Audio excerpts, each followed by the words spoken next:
réception, la salle de travail, de maternité et consorts, déjà avec ce qui est fourni comme matériel, qui a suivi la construction de cette belle infrastructure avec tous ces bâtiments. Je pense que c'est une œuvre à encourager. C'est une initiative très louable et j'invite nous tous, les commandants partout où nous sommes, dans le FARDC, dans le cadre de la vision du chef de l'État, à nous soutenir en lançant, en soutenant, en nous y mettant dans ce genre d'initiative. De son côté, le commandant de l'hôpital, camp général Chico Chitambo et le capitaine Kabirin Kinzi Léonard n'a pas manqué de donner les bien fondés de ces structures citoyennes. C'est un projet qui a vu le jour par l'impulsion et l'initiative du commandant Front-Nord, le général-major Chico Chitambo, qui a eu cette initiative vu la flux de blessés qu'ils ont eu pendant les opérations. Alors il a voulu créer un cadre pour recevoir les blessés. Voilà d'où est venue l'idée. Donc cette idée a commencé depuis le 31 juillet 2024. Voilà, donc nous avons 5 mois que l'initiative va commencer. Ici nous avons une vocation premièrement d'abord chirurgicale, puisque l'hôpital a été créé dans le conseil de guerre. Alors pour appuyer d'abord les militaires qui venaient du front, voilà l'idée de cet hôpital. Mais c'est pour aussi la population de Béni. Puisque nous sommes dans un milieu où nous pouvons compter plus de 300 000 habitants. Et à moins de 7 km de nous, ici, il n'y a pas l'hôpital. Il faut aller jusqu'à Béni pour trouver un peu l'hôpital. Alors, donc voilà, cet hôpital va servir et les militaires et la population environnante. C'est pour les gens de Béni. Ce n'est pas seulement pour les militaires, c'est pour tout le monde. A noter que les soins à l'hôpital de référence général Chico Chitambo seront entièrement gratuits, un atout majeur pour les militaires et la population locale. Avec son arrivée, la région de Béni compte désormais le premier hôpital militaire de référence, renforçant ainsi l'offre de soins de santé dans cette zone stratégique.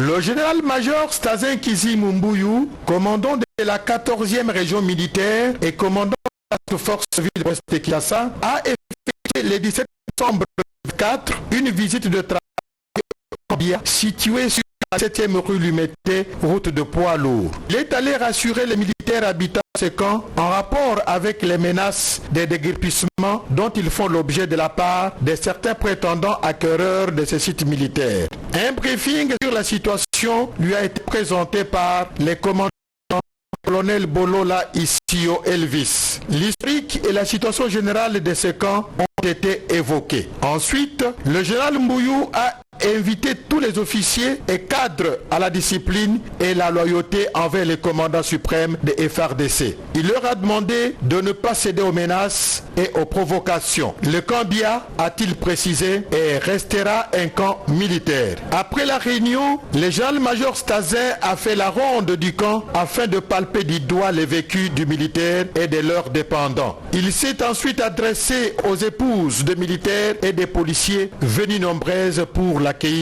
Il les a exhortés à la cohabitation pacifique afin de soutenir leurs maris dans leur mission, celle de défendre l'intégrité du territoire national, de protéger les personnes et leurs biens. En bon père de famille, le général Stazin a remis une enveloppe aux épouses de militaires et policiers, question de les encourager. Signalons que le camp Bia compte 1046 habitants, dont 66 militaires et 82 policiers. «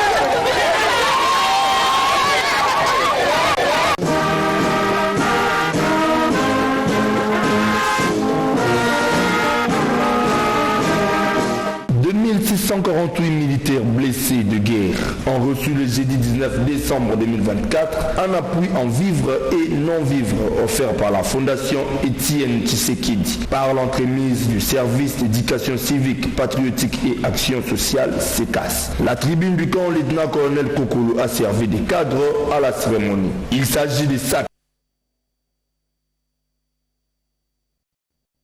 des riz, des haricots, des farines de maïs, de sel, des bidons d'huile végétale, des matelas, des habits, des chaussures, des limes métalliques, des gobelets et ustensiles de cuisine.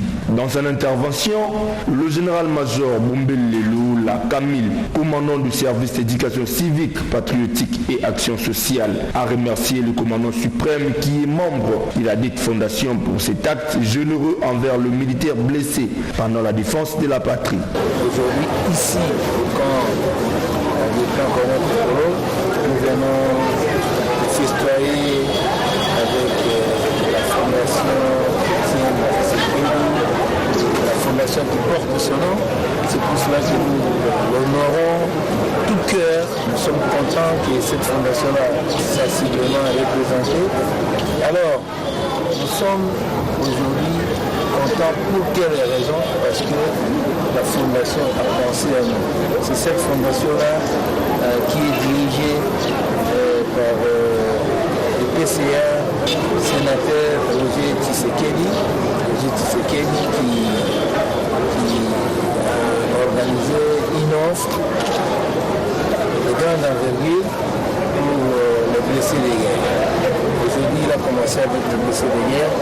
Je suis sûr et certain que prochainement, ce seront des actions pour toutes les autres catégories de personnes vulnérables dans les milliers militaires. Qu'est-ce que nous appelons catégorie vulnérable? Ce sont des gens qui sont en problème, du genre les blessés de guerre, du genre les veuves, du genre les orphelins, du genre les inactifs, les militaires qui ont dépassé l'âge, mais qui ne sont pas encore retraités. S'ils ne sont pas encore retraités, ça veut dire que ces personnes-là doivent encore continuer à bénéficier de leurs droits en tant que militaires actifs. On nous donne cette responsabilité-là pour que nous puissions les rattacher, les rapprocher, les égayer, les amener à une situation telle qu'ils ne sentent pas cette différence-là, surtout particulièrement les cas de blessés de guerre, des veuves ou des orphelins, qui ne sentent pas que parce que mon père est mort au front et moi je suis abandonné, parce que j'ai été blessé au front et que je suis minimisé. Non. Et nous voulons que ça ne soit pas la première ou la dernière fois, mais plutôt une continuité. Nous avons aussi voulu signifier à tous les autres partenaires qui viennent au CECAS. Les partenaires qui viennent au CECAS, seulement pour s'enregistrer, pour avoir un terme de référence, que nous appelons TDR, pour avoir des certificats. Et après, ils prennent ça, ils vont avec ça dans des communautés, que ce soit au pays, que ce soit à l'étranger, pour se faire valoir membre d'intervention au service du CECAS. Heureux de recevoir ces dons, le lieutenant-colonel Katolo Bill Ilunga, commandant second du régiment des blessés de guerre, a remercié la fondation Etienne Tshisekedi et le CECAS pour ces gestes très bénéfiques au profit des blessés de guerre afin de passer des festivités de fin d'année dans l'allégresse. Nous, militaires du régiment blessés de guerre, tenons à rendre premièrement gloire à l'éternel Dieu, maître de l'univers, pour avoir permis que cette situation, cette rencontre soit effective. Au commandant CECAS, qui s'époumonne pour l'encadrement de cette couche beaucoup plus négligée, nous disons merci pour ces initiatives beaucoup plus louables qui ont débouché à la collaboration avec des ONG privés qui viennent aujourd'hui en aide aux militaires blessés de guerre.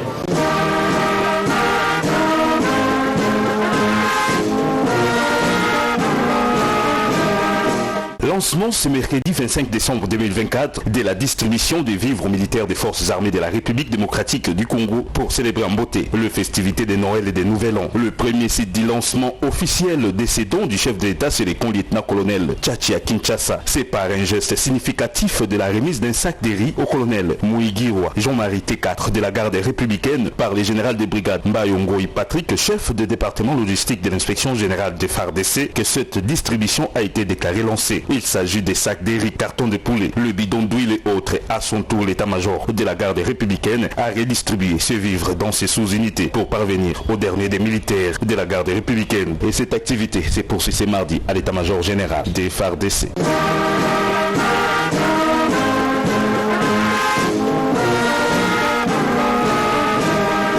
Le général-major Kiseboué Labousseni Isa, commandant secteur opérationnel Nord-Équateur, a présidé le lundi 23 décembre une parade mixte Forces armées de la République démocratique du Congo et Police nationale congolaise de la garnison de Guémena au terrain du camp Libengue-Moké. Au cours de cette parade mixte, à l'approche des fêtes de Noël et des nativités, le commandant secteur opérationnel Nord-Équateur a martelé sur la discipline qui doit caractériser les éléments des forces de sécurité pendant cette période, tout en insistant sur les souhaits du président de la République et commandant suprême des forces armées et de la police nationale, Félix Antoine Tshisekedi Tshilombo, de voir la population fêter dans la quiétude totale. On ne peut pas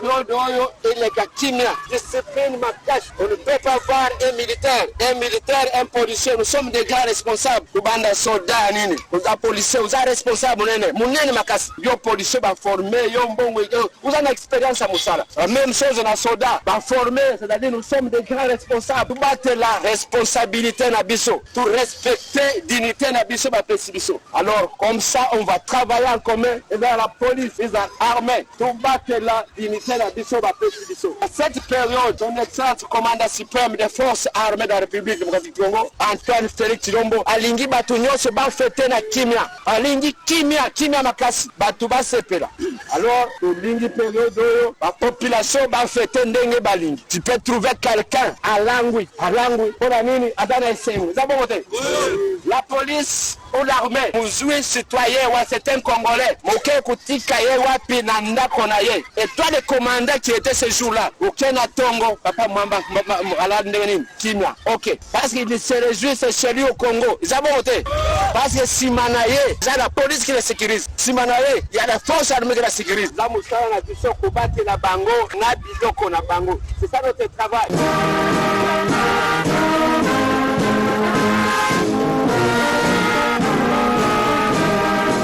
Le lundi 23 décembre 2024, Madame Zatouni Saïdimani, la présidente de l'ONG Synergie des familles militaires pour le développement intégral, SIFEMDI en sigle, a procédé à la remise d'un don de biens et de vivres aux veuves vivant au quartier du bataillon de la police militaire de la garnison de Kinshasa et du service d'éducation civique patriotique et action sociale. Cette cérémonie a eu lieu dans l'enceinte de l'école bilingue du camp Kokolo en présence du commandant bataillon de prévôté militaire, le général Mouteteke Jim, nouvellement promis au grade du général des brigades. L'objectif poursuivi par cet acte est de permettre aux veuves militaires du quartier Campem et du SECAS de fêter en bonté le fête de la nativité et des nouvel an. Le général Mouteteke, le numéro 1 de la police militaire de la garnison de Kinshasa, a dans son mot de circonstance remercié Madame Zatouni Saïdimani, l'épouse du lieutenant général Tumba Bouamunda, pour ses gestes de générosité envers ses veuves.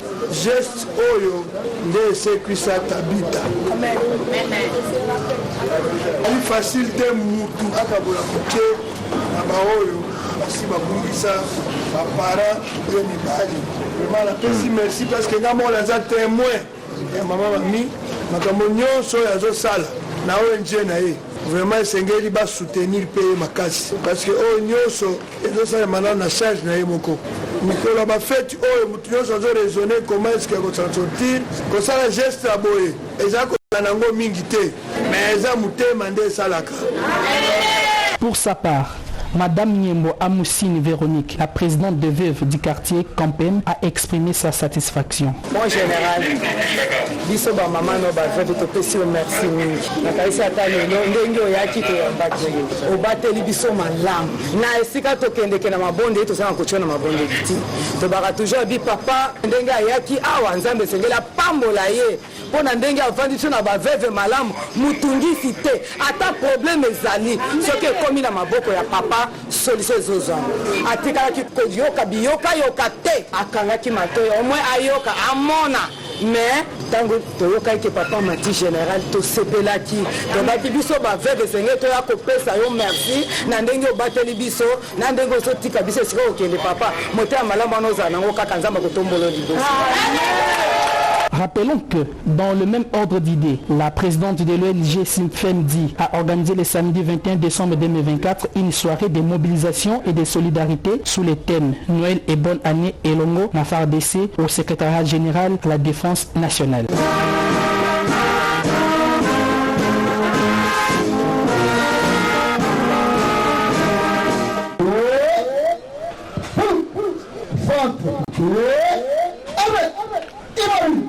Plus d'une centaine de Kuluna arrêtés dans l'opération Dobo à Kinshasa comparaissent devant les juridictions militaires. Débuté le mardi 10 décembre 2024 devant le tribunal militaire de garnison de Kinshasa-Gombe au camp Lufungola à Lingala, l'audience s'est poursuivie le mardi 17 décembre 2024 au même endroit. L'auditeur militaire, ministère public, a déféré devant les juges plus de 60 prévenus pour des faits de banditisme urbain qualifiés de terrorisme. À l'audience du jour, le tribunal a soumis ceux qui sont mineurs d'âge à un examen médical afin de les transférer devant leur juge naturel. À l'audience du mercredi 11 décembre 2024, les prévenus entendus sur les faits leur reprochés étaient passés aux aveux. En l'occurrence, le prévenu Ambois, policier de son état, a reconnu non seulement les biens extorqués des paisibles citoyens, mais aussi le fait qu'il venait d'être livré à la prison. Deux victimes, Andy Mpoyi et Sokolos, s'étaient également succédés à la barre pour rencontrer le calvaire subi de la part des bourreaux. Le procès à caractère pédagogique s'inscrit dans le cadre de l'opération Zéro Kuluna lancée par le ministère de l'Intérieur conjointement avec ceux de la Défense nationale et de la Justice. Le ministre de la Justice, Constant Moutamba, supervise personnellement les audiences également devant le tribunal militaire de garnison de Kinshasa, Matete, à Nseso, et le tribunal militaire de garnison de Kinshasa, Njili, à la maison communale de Kimbonseke.